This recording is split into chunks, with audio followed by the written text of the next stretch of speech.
The ongoing nationwide strike by university lecturers has just been extended indefinitely after entering its 6th month.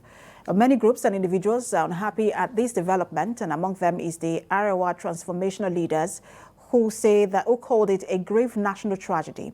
Speaking in Abuja, the group expressed concern that the continuous closure of universities will give room for more Nigerian youths to be recruited into the folds of bandits, especially in the north. Helen Osamide reports, and after this report, Kelly Egiga will bring us updates in business. The inability of the federal government and ASUU to reach a common agreement after 6 months of a nationwide strike is not viewed kindly by majority of Nigerians. The National Executive Council of the Union had, after an emergency meeting in Abuja in a statement, announced an indefinite extension to its strike.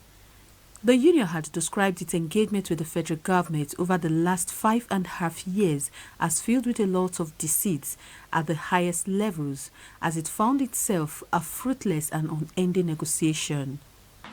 For the Arewa transformational leaders, the indefinite strike will not only impact negatively on the education system, but will lead to more youth being forced into banditry, especially those in the north. They call on the federal government to reverse its no work, no pay sanction and get the union back on the negotiation table in the interest of the nation. I portray evidence to prove that agreement between them and federal government are not meant. In a situation like that, warning strike is not seen as any way of showing flexing torso between them and federal government. Education is one of the responsibilities of government. If you go to that very page where you have, the state objectives in our constitution, education is a right to Nigerian citizens. Marvelous Emmanuel is a 300-level student of University of Ilori. If not for the strike, she would have graduated by next month. But here she is, still hanging around, and she's not happy at the latest stand of ASUU. They're not thinking about our future. They're not thinking about what we're supposed to do with our lives. I think that's the only reason why you go on indefinite strike, knowing that you are not the ones suffering it. How reckless, how heartless, and how ASUU leadership do not consider the interests of Nigerian students.